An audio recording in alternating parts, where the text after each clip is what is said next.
दरम्यान आजचा औरंगजेब हा सुतारवाडीत बसलाय असा आमदार महेंद्र थोरवेंनी नाव न घेता तटकरेंवर सडकून टीका केली आहे। चुकीच्या पद्धतीने राजकारण कराल तर रायगड लोकसभा लढवण्याची सुद्धा आमची तयारी असल्याचा थेट इशारा महेंद्र थोरवेंनी दिलाय।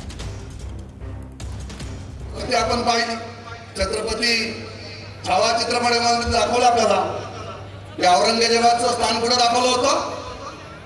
अकलूज, महाराष्ट्रातला असणारा अकलूज मध्ये येऊन डेरा बांधून त्या ठिकाणी फितुरीने संभाजी महाराजांना त्या ठिकाणी कैद केलं गेलं। आणि आजचं अकलूज कुठे?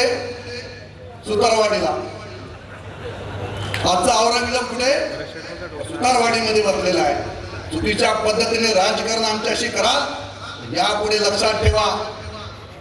कर्जत मतदारसंघ लढलोय, पुढच्या वेळेला भरत शेठ साहेबांनी आशीर्वाद दिला तर रायगड मध्ये येऊन त्या ठिकाणी रायगडची लोकसभा लढवण्याची तयारी आम्ही त्या ठिकाणी ठेवू।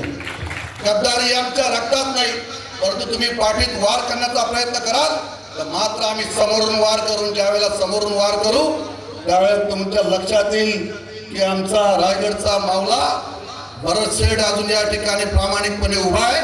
तोपर्यंत मावळे आम्ही सगळे त्यांच्या पाठीशी ठामपणे उभे आहोत आणि कोणत्याही परिस्थितीमध्ये आज याच ग्राउंड मधून सांगतोय की भरत शेठ यांना रायगडचे पालकमंत्री केल्याशिवाय आम्ही स्वस्थ बसणार नाही। ही आमची शपथ सगळ्या दोन्ही आमदारांची आम्ही बरोबर आहे।